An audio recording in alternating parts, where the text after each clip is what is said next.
Hi everyone and welcome to daily world affairs. और आज जो हम टॉपिक डिस्कस कर रहे हैं that is related to banking crisis in China, जो कि end of an economic super power की तरफ आगे बढ़ता हुआ नजर आ रहा है। कहीं ना कहीं हमने ऑलरेडी इकोनॉमी में देखा है कि बहुत सारा भूचाल जो है वो आ रखा है। जर्मनी में रिसेशन, यूएसए का डेट क्राइसिस और तमाम प्रकार का, इवन इंडिया जो है वो फास्टेस्ट ग्रोइंग इकोनॉमी भी बन रहा है। तो वहीं पर आप देखोगे तो चाइना जो है, जो अपने आप में एक वो समय था को कहीं ना कहीं पुअर कंट्री में जाना जाता था, और वो अपने आप में डबल डिजिट ग्रोथ काफ़ी समय तक बनाया और साथ साथ में मैन्युफैक्चरिंग हब का वो बहुत ही बड़ा नेशन जो है वो एग्जाम्पल बन के आया। लेकिन आज आप देखोगे तो कहीं ना कहीं सिर्फ एक गलती, उनकी जो पॉलिसी, जो शी जिनपिंग है, उनमें जो बदलाव उन्होंने लाया, उसकी वजह से आज चाइना का ये हाल हो चुका है कि बहुत ही ज़्यादा ग्रोथ जो है वो स्लो हो चुका है। तो इसी चीज़ को हम यहाँ पर डिस्कस करेंगे और इससे लेसन्स भारत को क्या सीखना चाहिए, क्योंकि सबसे ज़्यादा ज़रूरी तो हमको ये है कि हम आने वाले समय में ऐसी गलतियों को ना दोहराएं। So let's start this video and this video is presented by me Rajat Dubey. So यहाँ आप देखोगे तो बेसिकली आपको पहला जो कारण देखने को मिल जाएगा कि रियल एस्टेट में क्राइसिस, क्योंकि सिर्फ एक दो क्राइसिस नहीं है, ओवरऑल में तीन क्राइसिस है जिससे चाइना जो है वो जूझ रहा है। तो पहला जो है वो रियल एस्टेट क्राइसिस है, और दूसरा आप देखोगे तो बैंकिंग क्राइसिस जो कहीं ना कहीं आपको देखने को मिल रहा है, और साथ साथ में थर्ड जो है वो क्रेडिट क्राइसिस हो चुका है। तो ये तीन क्राइसिस से एक साथ जो है वो चाइना को लड़ना पड़ रहा है। इसी के साथ साथ में बेसिकली चाइना, जैसा कि आपने देखा कि पुअर कंट्री है बेसिकली ये इनिशियली में, और वहां से फिर ये सेकेंड लार्जेस्ट इकोनॉमी भी बन के निकलता है दुनिया में, और साथ साथ में ये फैक्ट्री ऑफ द वर्ल्ड भी बनता है। तो चाइना आपको देखने को मिल जाएगा कि ये पूरे विश्व का फैक्ट्री बन के निकलता है, किस तरीके से मैन्युफैक्चरिंग हब बन के निकलता है। सबको पता है चाइना जो कि लगभग 20 ट्रिलियन डॉलर की इकोनॉमी बन चुका है। वहीं अगर आप देखोगे तो फॉरेन डायरेक्ट इन्वेस्टमेंट जो एफडीआई होता है, जो जीरो से लेकर के 110 बिलियन डॉलर्स फ्रॉम 1970 टू 2008, सबसे बड़ा अचीवमेंट तो ये है कि चाइना ने 800 मिलियन लोगों को पॉवर्टी से भी बाहर निकाला है। तो ये अपने आप में मतलब इतना बढ़िया इन लोगों ने काम कर रहे थे, लगातार सारा पॉलिसीज जो है वो उनका सही चल रहा था। और इसके बाद में आप देखोगे तो कहीं ना कहीं आता है 2008 का यूएस का क्राइसिस, जो अपने आप में सिर्फ रेस्ट्रिक्ट होकर के यूएस नहीं पूरे के पूरे वर्ल्ड इकोनॉमी को होता है लेहमैन ब्रदर क्राइसिस की वजह से। और वहां से फिर आप देखोगे तो चीज़ें जो है वो चेंज हो जाती हैं, जस्ट बिकॉज कि डिमांड एंड सप्लाई का जो कॉन्सेप्ट है, अब चाइना क्योंकि मैन्युफैक्चरिंग हब तो बन चुका था, लेकिन अब डिमांड नहीं जनरेट हो रहा है, ठीक है। तो सप्लाई जो है वो आप बढ़ा करके भी क्या ही करोगे। तो अब कहीं ना कहीं पूरा का पूरा वर्ल्ड में इकोनॉमिक रिसेशन टाइप का आ चुका था, जिसकी वजह से चाइना जो है मैन्युफैक्चरिंग हब तो बन चुका था, लेकिन जब उस सामान का अगर किसी भी कंपनी में 10 प्रोडक्ट है ऑलरेडी और वो 10 जो है वो सेल हो नहीं रहा है, तो फिर वो 11वां प्रोडक्ट बनाएंगे ही क्यों। तो इस वजह से कहीं ना कहीं वो भी ठप हो चुका था, और यहाँ पे फिर कॉन्ट्रैक्शन आपको देखने को मिल जाएगा। और ये आप देखोगे तो एफडीआई जो चाइना में है बिलियन डॉलर्स में किस प्रकार से, तो 2009-10 में आप देखेंगे 8 का क्राइसिस आते ही यहाँ था, और 9 में तुरंत उसका इफेक्ट आप देखिए माइनस में पहुंच चुका है। तो इतना बड़ा ये इफेक्ट आपको देखने को मिल जाएगा कि ये लगभग प्रोपोर्शन जो बढ़ रहा था वो तुरंत आकर के माइनस में पहुंच जाता है 2009 के क्राइसिस से। और इसी के साथ साथ में बेसिकली चाइना जो है फिर इसके बाद में उनको कहीं ना कहीं समझ में आता है कि चीज़ें इस प्रकार से तो नहीं चलने वाली हैं, तो फिर वो आर्टिफिशियली इन्फ्लेशन के लिए आगे जाते हैं। Yes, it is correct. China जो है वो अनाउंस करता है 4 ट्रिलियन युआन इकोनॉमिक स्टिम्युलस, एक पैकेज देने की बात, जहाँ पे बेसिकली आप देखोगे तो ये जो 4 ट्रिलियन युआन होता है, ये उस वक्त की जो वर्ल्ड 4th लार्जेस्ट इकोनॉमी होता है कि यूएस से, यूरोप और जापान के बाद में, तो कहीं ना कहीं वो तो रिसेशन के ब्रिंक पे होते हैं। तो चाइना उससे बचाने के लिए अपने आप को एक आर्टिफिशियल इन्फ्लेशन की कहीं ना कहीं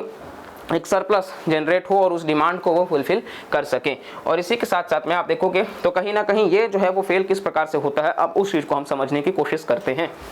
मान लीजिए टारगेट जो है वो 1000 करोड़ का बनाया जाता है, ठीक है, किसी भी कंपनी के द्वारा। अब 500 करोड़ का उसमें इन्वेस्टमेंट की ज़रूरत होगी। अब 500 करोड़ का जब इन्वेस्टमेंट लगेगा एक कंट्री को, तो बेसिकली वो 500 करोड़ जो उसमें इन्वेस्टमेंट लगेगा, उसमें से लोकल गवर्नमेंट 200 करोड़ खुद से दे सकती है, सेंट्रल गवर्नमेंट 100 करोड़ देगा, स्टिल जो अमाउंट रिक्वायर्ड होगा वो 200 करोड़ होगा। मतलब 300 करोड़ तो मिल चुका है, लेकिन अभी भी 200 करोड़ जो है वो व्यवस्था करना होगा। अब ये 200 करोड़ में आप देखोगे तो कहीं ना कहीं कैप ये लगा है कि आप 50 करोड़ से ज्यादा बोरो नहीं कर सकते हो। सबसे बड़ी बात तो ये है कि गवर्नमेंट का कुछ ऐसा पॉलिसीज है कि 50 करोड़ से ज्यादा आप बोरो कर नहीं सकते। मतलब हमें ज़रूरत 200 करोड़ का था, उसमें से महज हम 50 कर सकते हैं, स्टिल हमारे को 150 करोड़ की रिक्वायरमेंट अभी भी है। तो ये 50 तो मान लीजिए हमने बोरो कर लिया, लेकिन स्टिल 150 करोड़ का जो रिक्वायरमेंट है वो कहीं ना कहीं फुलफिल नहीं हो पा रहा है। और साथ साथ में बैंक से जब लेंड करने की बात करेंगे तो एफडी का जो रेट हुआ करता था वो 2.3%, जबकि जो लेंडिंग रेट बैंक्स जो लोन प्रोवाइड करते थे वो 5.31% पे। लेकिन जस्ट बिकॉज कि बैंक का लेंडिंग जो होता था वो काफ़ी स्लो होता था, इतना ज़्यादा डॉक्यूमेंटेशन वगैरह होता था, और इस हिसाब का वो डिले होता था कि कहीं ना कहीं वो अपने आप में प्रोजेक्ट जो है वो आइदर स्लो हो जाता था या फिर वो बंद हो जाता था।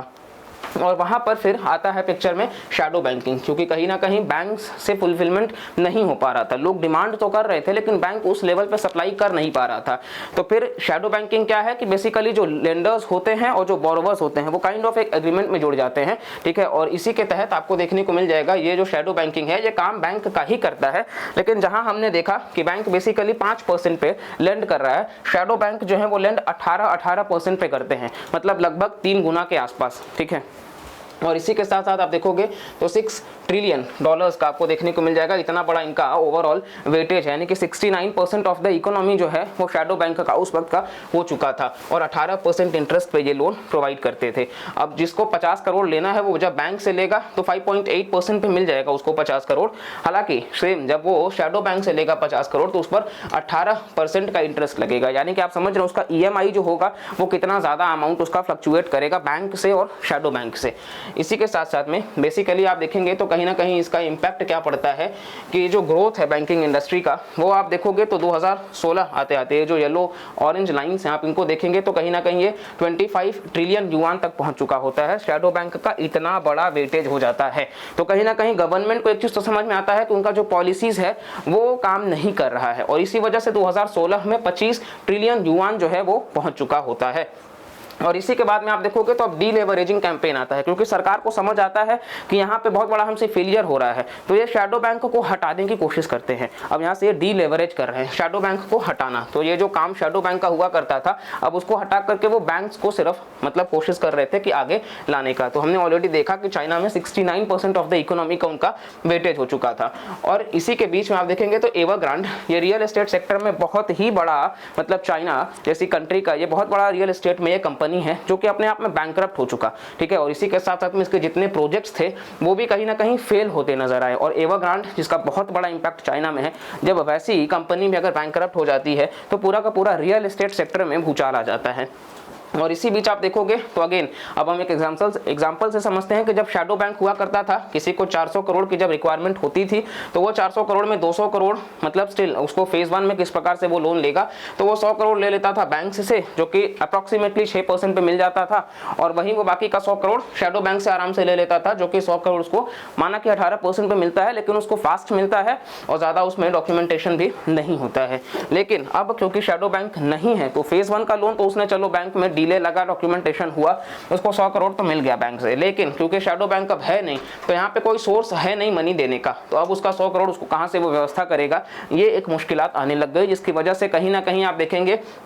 कि जो ओनर हुआ करते थे इस इंडस्ट्री में, जो रियल एस्टेट में जुड़े होते थे, उनको एक चीज़ तो समझ में आया कि ऐसे तो काम नहीं चलने वाला है, क्योंकि उनका स्टॉक में वो तो बड़ा रह जाता था। और इसी चीज़ को लेकर के फिर वो प्री कंस्ट्रक्शन सेल्स लाते हैं। अब प्री कंस्ट्रक्शन सेल्स का मतलब क्या है कि कहीं ना कहीं अब उनके पास में पैसे हैं नहीं, क्योंकि उनको ज़रूरत 200 करोड़ की है लेकिन 100 करोड़ ही बैंक से मिल रहा है, 100 करोड़ का कहाँ से लाएंगे। तो इसीलिए फिर उन्होंने ये किया कि मतलब फ्लैट बनने से पहले, रेडी टू सेल होने से पहले उसको प्री कंस्ट्रक्शन में, कि मतलब चलो मान लो कि अब हम एक एग्जाम्पल से समझते हैं कि बेसिकली 100 फ्लैट्स है, ठीक है, हर फ्लैट का दाम 1 करोड़ है, लेकिन कहीं ना कहीं प्री कंस्ट्रक्शन में वो क्या करेगा कि उस 100 फ्लैट्स को 80 लाख में बेच देगा, यानी कि 20% डिस्काउंट पे। अब डिस्काउंटेड प्राइस पे हर कोई लेने को तैयार हो जाएगा,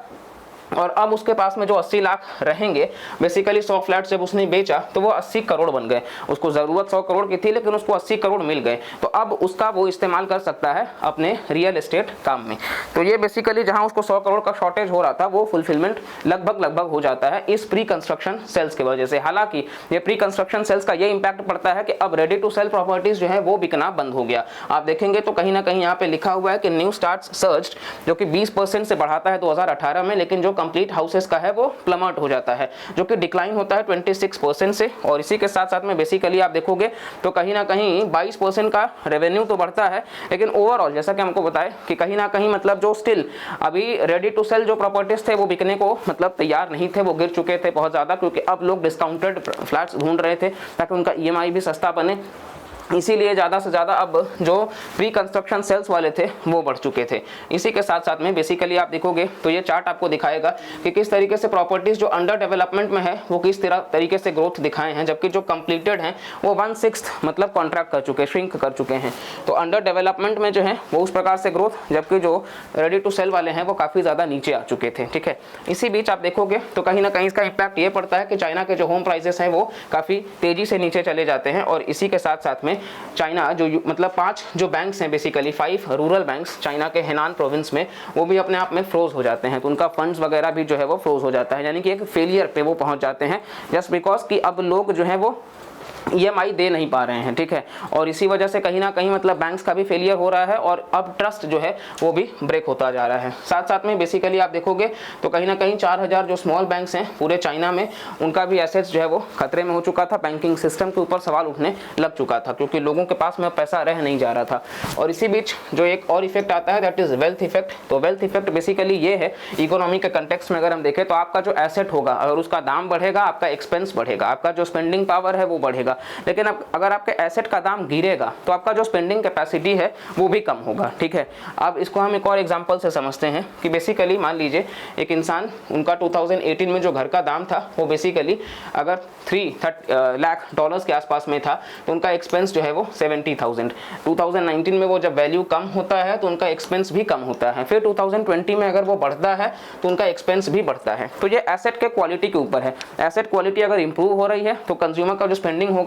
वो इंप्रूव होगा, लेकिन अगर एसेट क्वालिटी डिक्रीज हो रही है तो कंज्यूमर का स्पेंडिंग भी डिक्रीज होगा, और इसी को हम वेल्थ इफेक्ट कहते हैं। और चाइना इसी के सर्कल में घूम रहा था क्योंकि अब लोगों के घरों के जो दाम है वो नीचे गिर चुके थे, कहीं ना कहीं स्टॉक मार्केट वगैरह क्रैश कर रहा था, बैंक वगैरह फेल हो रहे थे, और ये चीज़ें जो हैं वो अपने आप में रिसेशन की तरफ ढकेल रही हैं कि ओवरऑल जो चाइना है वो जिस तरीके से ग्रोथ दिखा रहा था वो काफ़ी ज़्यादा श्रिंक हो चुका है रियल एस्टेट सेक्टर में। इवन जो स्मॉल एंड मीडियम एंटरप्राइजेस हैं वो 60% उनके GDP का कवर करते हैं, वो भी कहीं ना कहीं मतलब अब बैंकरप्ट होने के कगार पे आ चुके हैं। और इसी के साथ साथ में बेसिकली आप देखोगे तो अब चाइना से तो जो ओवरऑल हमने देखा कि ये सारी पॉलिसीज जो शी जिनपिंग ने एक मिस्टेक ये किया कि आर्टिफिशियली इन्फ्लेट करने की कोशिश करी, और उसके वजह से ये फंड डालना, और उसमें ये पूरा का पूरा जो हमने देखा कि इतने का नीड चाहिए वो नीड फुलफिल नहीं हो रहा था, तो फिर बैंक को रिप्लेस करने के लिए या बैंक उस लेवल पे लोन नहीं दे पा रहे थे तो शैडो बैंक आया, शैडो बैंक को हटाने गए तो फिर किस तरीके से बैंक्स लोन नहीं दे पा रहे थे, जिसकी वजह से रियल एस्टेट को प्रॉब्लम होने लग गया, तो वो प्री कंस्ट्रक्शन सेल्स पे आ गए। अब प्री कंस्ट्रक्शन सेल्स की वजह से तो बाकी सारी चीजें डॉट्स कनेक्ट आप कर सकते हैं। हालांकि सबसे इंपॉर्टेंट है कि लेसन्स भारत के लिए कि हम भारत के कंटेक्स्ट में क्या कह सकते हैं, क्योंकि सबसे बड़ा इंपैक्ट तो आप ये देखोगे कि कहीं ना कहीं इंडिया का जो एक्सपोर्ट होता है चाइना को वो 28% से गिर चुका है, बेसिकली 15.32 बिलियन हो चुका है इन 2022-23। तो हम जो एक्सपोर्ट किया करते थे वो बेसिकली, क्योंकि उनके यहाँ अभी रिसेशन मतलब कहीं ना कहीं इन्फ्लेशन बहुत ज़्यादा है, और साथ साथ में आप देखोगे तो काइंड ऑफ रिसेशन ही है, क्योंकि ओवरऑल जो उनका सिस्टम है वो बहुत ही ज़्यादा लो ग्रोथ पे आ चुका है, 2.99% पे आ चुका है, क्योंकि चाइना में real estate 30% of it GDP जो है वो ऑक्यूपाई करता है। तो अगर रियल एस्टेट में इस प्रकार से कहीं ना कहीं तहलका होगा तो प्रॉब्लम होगा उस इकोनॉमी को सर्वाइव करने के लिए। और लेसन हम भारत से यही सीख सकते हैं कि कहीं ना कहीं गवर्नमेंट जो है वो इंटरफेयर ना करे फ्री मार्केट में, जैसा कि चाइना ने आर्टिफिशियल इन्फ्लेट करने की कोशिश करी, क्योंकि हमारे यहाँ बेसिकली आप देखोगे तो इकोनॉमी काफ़ी बेहतर परफॉर्म कर रही है, तो इसीलिए गवर्नमेंट को प्रमोट करना चाहिए, सपोर्ट करना चाहिए। और साथ साथ में हम ये ज़रूर कहेंगे कि हमें ऐसे पॉलिसीज़ जो हैं वो लेकर के आने चाहिए कि ताकि जो कंज्यूमर स्पेंडिंग है वो बढ़ सके, एक ट्रस्ट बढ़ सके, और साथ साथ में चाइना से जो गैप बन रहा है वो भारत उस गैप को फुलफिल कर सके, चाहे वो FDI हो, चाहे वो किसी भी प्रकार से जैसे एप्पल, टेस्ला जैसी कंपनी जो है वो भारत में तो आकर के इन्वेस्ट कर ही रही हैं। तो ऑलरेडी इस टॉपिक के ऊपर काफ़ी ज़्यादा आपको ट्रेंडिंग जो है वो मतलब इकोनॉमी समझ में आ चुका होगा, और इसके रिलेटेड एक और वीडियो था कि कहीं ना कहीं चाइना जो है वो स्टिल भारत के साथ कंपेयर करने की बात कर रहा है, तो इकोनॉमी तो अपना संभाल ही नहीं पा रहे हैं, अब वो कंपैरिजन जो है वो भारत के साथ कर रहे हैं। स्टिल अगर आप इंटरेस्टेड हो उस वीडियो में तो जाकर के चेकआउट कर सकते हैं, चैनल पर मिल जाएगा आपको, और बाकी भी ग्रेट कंटेंट आपको चैनल पे मिलते रहेंगे। बस आप ऐसे वीडियोस को प्लीज़ लाइक करिए, चैनल को सब्सक्राइब करिए, और कमेंट सेक्शन में भी अपना व्यूज़ जरूर साझा कर सकते हैं, और आपके साथ हम ऐसे ही कंटेंट से मिलते रहे, इसीलिए कहीं ना कहीं चैनल से जुड़े भी रहिए, और मिलते हैं अगले लेक्चर में। तब तक के लिए bye bye, take care and जय हिंद।